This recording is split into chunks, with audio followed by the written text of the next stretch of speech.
The beam signing marks an important milestone in the construction of this building, but also in the history of the college.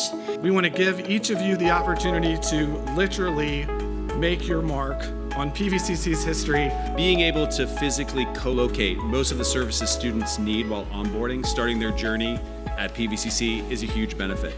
Our new space will allow us to ensure all PVCC students can start off on the right foot from day one.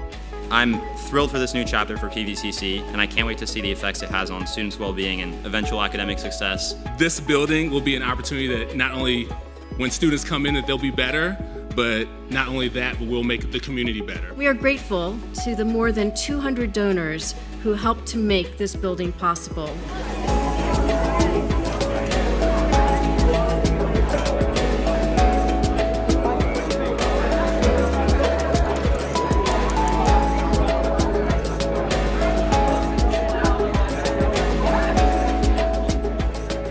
Cynthia and Jim Stoltz provided the lead gift to make this building possible. The new center will be named in honor of Cynthia's dad, Woody Bolick.